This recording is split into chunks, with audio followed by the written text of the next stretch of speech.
Arrancamos esta serie sobre topografía yendo directos al grano, a los fundamentos de la medición y a conocer el equipo que hace posible todo este trabajo. ¡Vamos a ello! Pensemos un momento en cualquier gran obra de ingeniería o en una explotación agrícola a gran escala. Detrás de todo eso, ¿qué hay? Pues un trabajo de medición del terreno increíblemente meticuloso.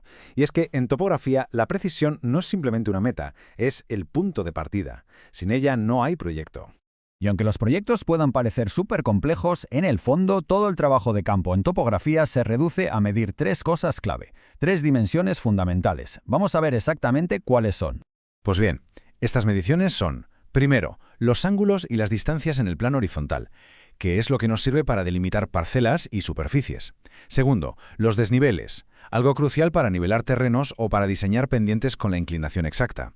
Y por último, una combinación de todo, distancias junto con ángulos, tanto verticales como horizontales.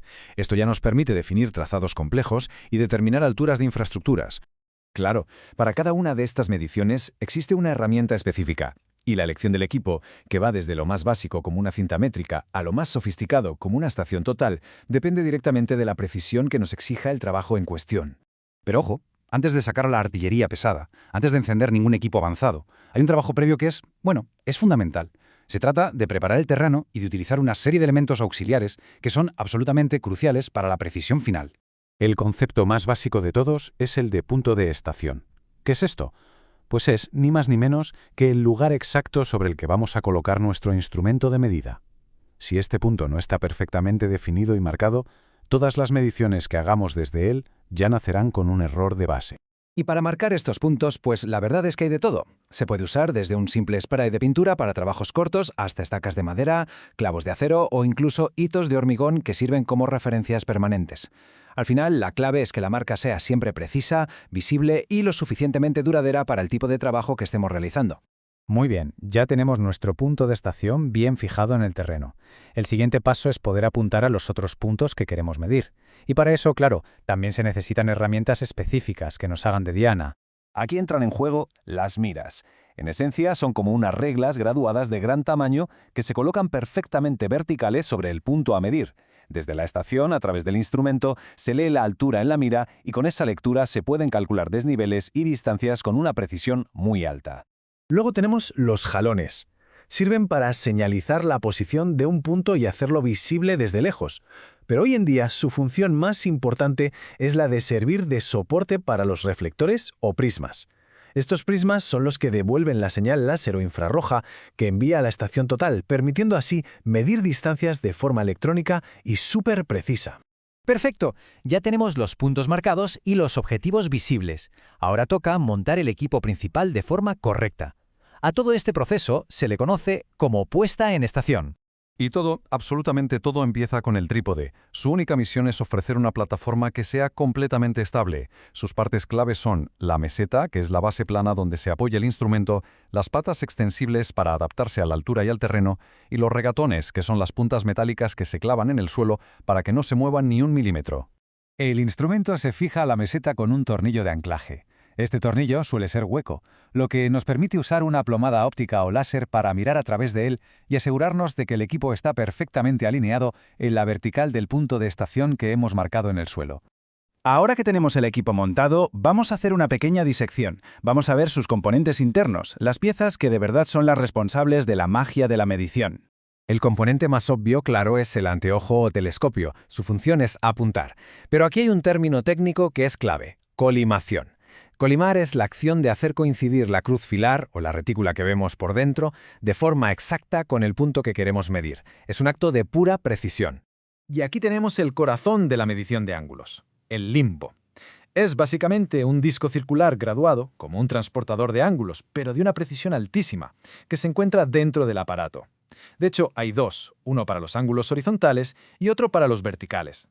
Esto ilustra perfectamente la diferencia. El limbo horizontal mide el giro del instrumento respecto a una dirección de referencia, que suele ser el norte geográfico. Por otro lado, el limbo vertical mide la inclinación del anteojo. Y aquí, la referencia del cero es siempre el cénit, ese punto imaginario que tenemos justo encima de nuestra cabeza. Bien, con el equipo ya montado y sus partes entendidas, nos quedan dos procedimientos finales antes de poder medir, y os aseguro que son los más críticos de todos: nivelar y orientar. El primer paso es la nivelación. El eje principal del instrumento, el vertical, debe coincidir a la perfección con la línea de la plomada, con la gravedad. Si el equipo está mínimamente inclinado, todas las mediciones angulares que hagamos serán incorrectas. Así de simple. El proceso es muy metódico. Primero, se ajustan a ojo las patas del trípode para que la plataforma quede más o menos horizontal. Para afinar, se usa el nivel esférico, que es menos preciso, centrando la burbuja con pequeños ajustes en las patas. Luego pasamos al nivel tórico, mucho más sensible. Lo alineamos con 2 de los tornillos de la base y los giramos en sentidos opuestos hasta centrar la burbuja. Después giramos el aparato 90 grados y usamos el tercer tornillo para el ajuste final. Este proceso se repite hasta que la burbuja se queda quieta en el centro, sin importar hacia dónde giremos el aparato. Con el equipo ya perfectamente nivelado, el siguiente y último paso es darle una referencia en el plano horizontal, o sea, tenemos que decirle dónde está su cero.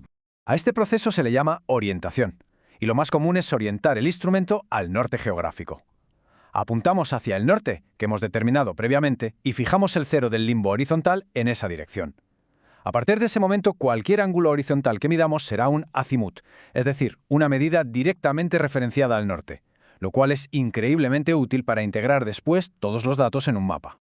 Hemos cubierto el qué se mide, con qué se mide y cómo se prepara todo el equipo para hacerlo con precisión. Pero una vez que tenemos todas esas mediciones de ángulos y distancias, ¿cómo se transforman en un plano o en un modelo digital del terreno? Esa es la siguiente fase del proceso, la que exploraremos en la próxima entrega. En esta sesión vamos a desglosar la tecnología que, ha revolucionado por completo la topografía moderna. Iremos desde la óptica de precisión más clásica, como la del equiraltímetro, hasta la captura masiva de datos con drones. La idea es explorar cómo cada uno de estos instrumentos resuelve desafíos muy específicos sobre el terreno. Venga, pues empezamos con un instrumento que es un auténtico especialista. Hablamos del nivel, o como también se le conoce técnicamente, el equivaltímetro. Su misión es una y muy concreta, la medición de elevaciones. Su función principal, su razón de ser, es medir la diferencia de altura, lo que llamamos desnivel, entre 2 puntos. Y lo hace con una precisión altísima. Con esos desniveles lo que hacemos es calcular altitudes, o lo que en el argot de la topografía se denominan cotas, siempre con respecto a un plano de referencia que hemos fijado. Entonces, lo más importante y lo fundamental de este aparato es que su diseño está pensado para que solo, y digo solo, rote en el plano horizontal. No tiene movimiento vertical. ¿Y por qué esta limitación? Pues es que es precisamente su gran ventaja. Al no poder moverse verticalmente, garantiza que todas las visuales que lancemos estén en un plano de nivelación perfecto. Y eso, claro, nos da la máxima precisión a la hora de transferir cotas de un sitio a otro. Muy bien, pues dejamos al especialista y pasamos ahora a un instrumento muchísimo más versátil. Podríamos decir que es el pilar del topógrafo moderno, la estación total.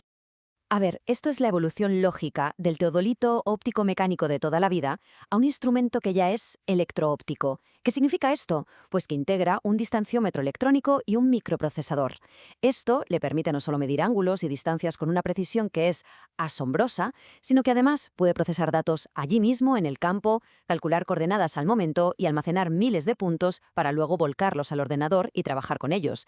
Si los comparamos, lo que resulta realmente interesante es ver cómo la gran diferencia en lo que pueden hacer nace directamente de sus ejes de movimiento. El equialtímetro, como no tiene movimiento vertical, es el rey de los desniveles, un especialista. La estación total, en cambio, al tener tanto movimiento horizontal como vertical, se convierte en una herramienta, total, una herramienta universal. Y aquí está una de las claves de su funcionamiento, el doble movimiento horizontal. Por un lado tenemos el movimiento general, en el que gira todo el aparato a la vez, la base y la alidada, como un solo bloque. Por otro está el movimiento particular, donde solo gira la parte de arriba, la alidada, sobre el limbo, que es el disco graduado.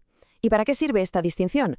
Pues es genial, porque permite al operario apuntar a un punto de referencia, bloquear el movimiento general para fijar el cero del ángulo y a partir de ahí, usando solo el movimiento particular, medir con una precisión exquisita todos los ángulos horizontales desde ese origen.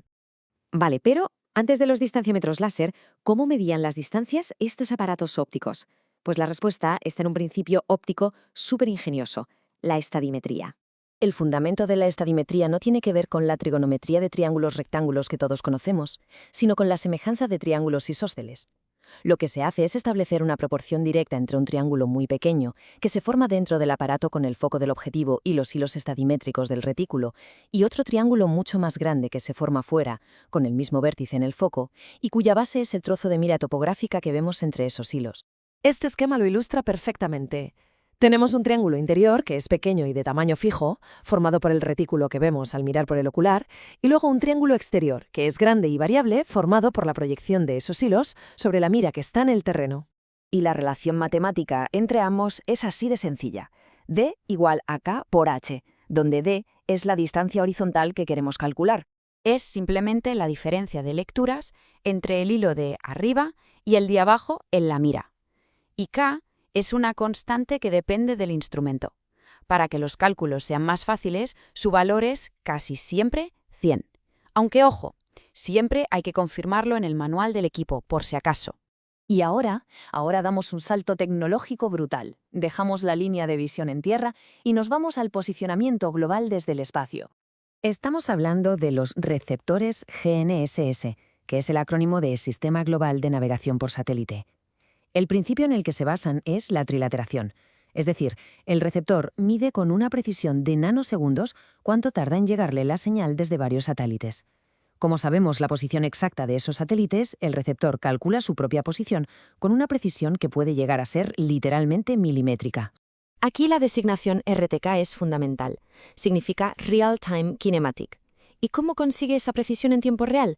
Pues utiliza una estación base que se coloca en un punto de coordenadas muy bien conocidas y esta base envía correcciones diferenciales al receptor móvil, al que llamamos rover.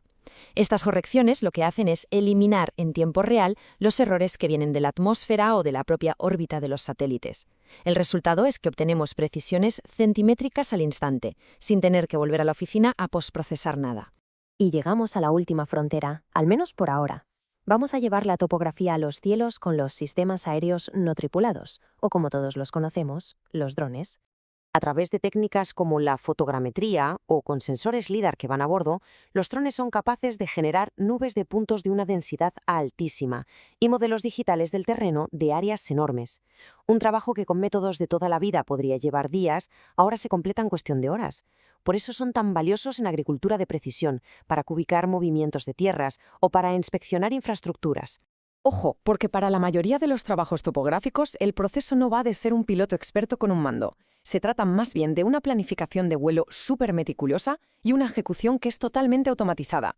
La pericia del técnico se desplaza del pilotaje en sí al diseño de la misión y sobre todo al tratamiento posterior de todos esos datos que se capturan. Y claro, es esencial conocer el marco legal. El punto de partida más habitual es la licencia de categoría abierta.